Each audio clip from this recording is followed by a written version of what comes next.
আসসালামু আলাইকুম। আমরা গত 5 দিন ধরে ফেনীতে ছিলাম। আমরা ত্রাণ দিছি ফেনীতে, ওদিকে ফেনীতে উদ্ধার কাজে ছিলাম, সব ধরনের কাজেই ছিলাম। তো এখন নোয়াখালীতে হুড় হুড় করে পানি বাড়ছে।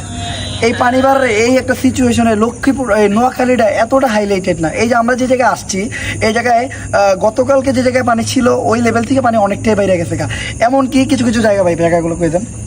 এদিকে যে এই জায়গাগুলো আসলে পানিতে ভরপুর আছে, তার মধ্যে কয়েকটা নাম আর কি: লালপুর, শায়েস্তানগর, মহিউদ্দিনপুর, অর্জুনতলা, কাদরা, কুতুবপুর, সাদেকপুর, কাবিলপুর, আহমেদপুর, তারপরে হচ্ছে আপনার সাদেকপুর, তারপরে হচ্ছে আপনার নাজিরনগর। এই এলাকা খুবই বন্যা। আবার সেনপুর তো আছেই, সেনপুরটা পুরা সেনবাগ আর কি, পুরা থানা একটা, ঠিক আছে। তো আপনারা যারা ওদিকে ত্রাণ নিয়ে যেতেছেন, ওদিকে পর্যাপ্ত পরিমাণ ত্রাণ আছে, আপনারা একটু খোঁজ নিয়ে দেখতে পারেন। আপনারা এখন একটু নোয়াখালী, লক্ষ্মীপুরের দিকে চাইপা আসেন। নোয়াখালী এগুলা অনেক আন্ডার রেটেড, ঠিক আছে। এদিকে আসছে, নোয়াখালীতে ত্রাণ আসে না এটা ভুল কথা, বাট পর্যাপ্ত পরিমাণ আসে নেই। যে ত্রাণগুলো আসছে ওগুলো রাস্তার সাইডে দিয়ে থুয়ে গেছে। ভিতরে যে ডুবে, যেসব জায়গার নাম বললাম এগুলো ভিতরে, এগুলোতে এখনও এই যে এই লেভেলের পানি, অনেক জায়গায় ঘরগুলো ডুবা, মানুষ আশ্রয় কেন্দ্রে যে আশ্রয় নিচ্ছে। এখন তারা খাবার ছাড়া কতক্ষণ সার্ভাইভ করবে এটা বলা যেতেছে না। ওই জায়গার মানুষগুলো খাবারের লেগে একদম মানে হাহাকার করতেছে। আমরা তো ভিতরে ঢুকতে পারিনি, কারণ অনেক রাত, আর এখন আমাদের বোট ম্যানেজ হয়নি। বাট এই যে যারা ভিতরে গেছে তারা এসে আমাদের যে বিবরণটা দিল, বা রাস্তার মানুষ, স্থানীয় লোকদের কাছে আমরা যে বিবরণ পেলাম, এমনকি ফেনীর মানুষ পর্যন্ত বলতেছে আপনারা এখন একটু সেনবাগের দিকে আগান, নোয়াখালী সেনবাগের দিকে, যার জন্য আমাদের এই জায়গায় আসা। আমরা যদি লক্ষ্মীপুর যাওয়ার আগে আমরা চিন্তা করলাম যে এই জায়গাটার অন্তত হাইলাইট করে দেওয়া উচিত। আর আমরা যতটুকু পারছি, আমাদের কাছে পর্যাপ্ত পরিমাণ ত্রাণ ছিল না, ওদিকে সব দিয়ে আসছি, যতটুকু পারছি ততটুকু আইনা এই যে এই জায়গায় আমরা ওদের হাতে দিছি। এখন আপনারা কি করবেন?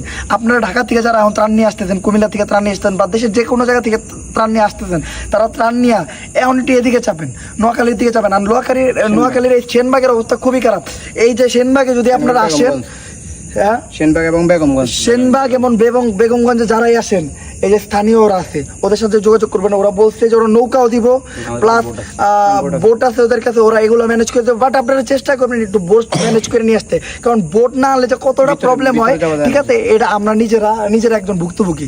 আমরা বোট আনি নিয়ে দেখে আমরা অনেক মানে মানুষের কাছ থেকে চেয়ে নিতে হয়। আর এই সিচুয়েশনে আসলে কেউই ওইভাবে মানুষটা দিয়ে হেল্প করতে পারে না। সবাই তাদের ফ্যামিলি আছে বা তারা নিজেরা উদ্ধার কাজে যেতেছে।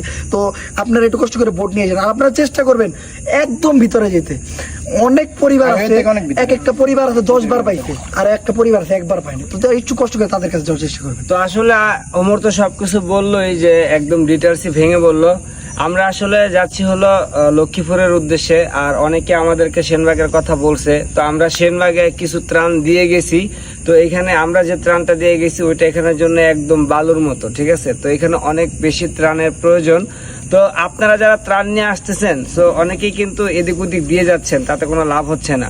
তো সেনবাগে যদি মানে আপনারা যারা সেনবাগের উদ্দেশ্য করে আসবেন, অবশ্যই এখানে যে একটা ভাই আছে আমাদের, তার নাম্বারটা, হ্যাঁ অমি ভাই। তো অমি ভাইয়ের নাম্বারটা আমি আপনাদেরকে দিয়ে দিচ্ছি।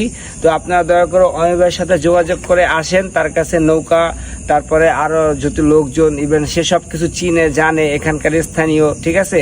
আশা করি সে আমাদের ভাই ব্রাদার, সে আমাদের খুবই ক্লোজ একজন ভাই ব্রাদার। অতএব সে অবশ্যই ওই তার আত্মীয় স্বজনের চিন্তা করবে না যে আপনারা একটা ভয় পাবেন যে না মনে হয় দিব, কই দিল না দিল, এমন কিছু না। সে একদম মানে যারা, হ্যাঁ, সুষম বন্টন যেটাকে বলে, মানে যারা প্রাপ্ত তাদেরকেই দিবে। সো অবশ্যই আপনারা যারা সেনবাগ আসবেন, অমি ভাইয়ের সাথে যোগাযোগ করবেন। অমি ভাইয়ের নাম্বারটা আমি স্ক্রিনে দিয়ে যাচ্ছি। আর একটু তাড়াতাড়ি আসেন, কারণ সবাই ক্ষুধায় কাতরাইতেছে, বুঝছেন। এই ভিতরগুলোতে এই জায়গাটা, এই যে এখানে মেন রোড, অথচ এই যে মেন রোডটা দেখান, এই যে হ্যাঁ এখানে আসেন। এই যে আপনারা দেখলেন, এটা হলো মেন রোড, ওই পাশে পুরাটা পানি। মেন রোডে আমি আপনাদেরকে দেখাবো না যে ওইখানে পুরাটা পানি। তো এই জায়গাটায় এই পানি, তো ওদিকে যদি আমি একটু যাই তাহলে বুঝতেছেন যে পানিটা কি হওয়া উচিত। একদম পুরা এই সাইডটা যা আছে, এই সাইডটা যা আছে সবগুলা পানিতে ভরা। ওমর কিন্তু বলছে যে এই পর্যন্ত পানি, ঠিক আছে, এই পর্যন্ত পানি, অনেক জায়গায় এর উপরে, হ্যাঁ, ইভেন অনেক জায়গায় এর উপরে আছে। ইভেন আমরা তো ভিতরে দেখি না, এরা যেটা বলছে যে রোমান ভাই, এমন কিছু জায়গা আছে যেখানে পুরা বাড়িটাই একদম পানির নিচে।